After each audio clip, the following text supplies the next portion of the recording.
Ежегодно в период путины в Абхазской акватории Черного моря проводят рейдовые мероприятия с целью контроля, выявления и пресечения нарушений законодательства Республики Абхазия в сфере рыболовства.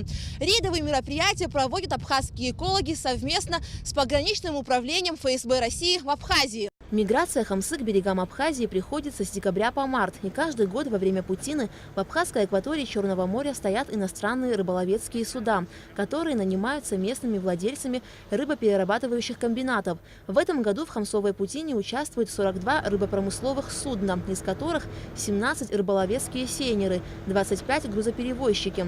В ходе рейда было осмотрено 2 турецких морских судна, одно рыболовецкое и 1 грузоперевозчик. Досмотровая группа проверила документы у капитанов и команды на право рыболовства, на судно и на орудия лова.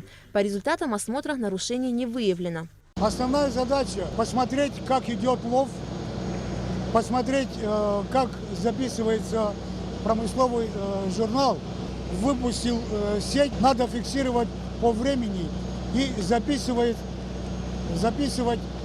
добытую рыбу, объем. В результате нашей проверки не выявлены нарушения. Они придерживаются тем правилам, которые предписаны им нашим законодательством. По данным Госкомитета по экологии и охране природы, в Абхазскую акваторию Черного моря заходит около 130 тысяч тонн хамсы. Согласно постановлению Кабинета министров республики, общий допустимый улов хамсы у берегов Абхазии в осенне-зимнюю путину 2018-2019 годов составляет 27 тысяч тонн. На сегодняшний день хамсы у берегов Абхазии выловлено 11 тысяч тонн. Экологи внимательно наблюдают не только за путиной, но и за методами лова рыбы. С 2003 года наложен запрет на лов донным тралом. Разрешен только кошельковый трал. На методы лова рыбы у экологов также нет нареканий. Для меня была основная задача посмотреть, как добывается кошельковым неводом рыба и какие посторонние рыбы могут быть. А посторонней рыбы там просто по определению быть не может, потому что кошельковый невод – это орудие лова, приспособленное для лова хамсы. Когда поднимался невод и когда перегружался ее в транспортный корабль, была только хамса, как вы это обнаружили. Хочу успокоить местное наше население, наши граждане, чтобы они знали, вот эти турецкие сейнера, зафрахтованные местными рыбопромышленниками, они занимаются исключительно ловом хамсы для дальнейшей переработки на заводах.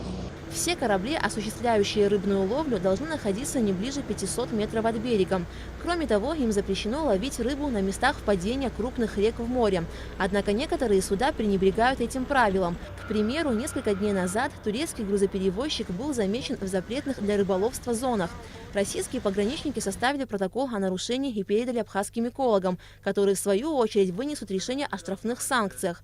При этом, как заверяют экологи, со злостными нарушителями меры наказания будут ужесточены, вплоть до запрещения лова у берегов Абхазии. В этом году мы приняли более жесткие меры. По результатам проверок, осуществленных российскими пограничниками, нам были представлены протоколы, по которым мы однозначно 2 корабля будем ставить на прикол, отстранив от промысла, а 1 корабль, наверное, мы отправим все-таки домой в Турцию. Вот такие вот меры мы будем принимать.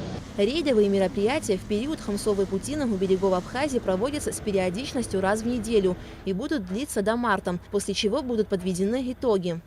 Аля Катрапш, Степан Мартиросян, Абхазское телевидение.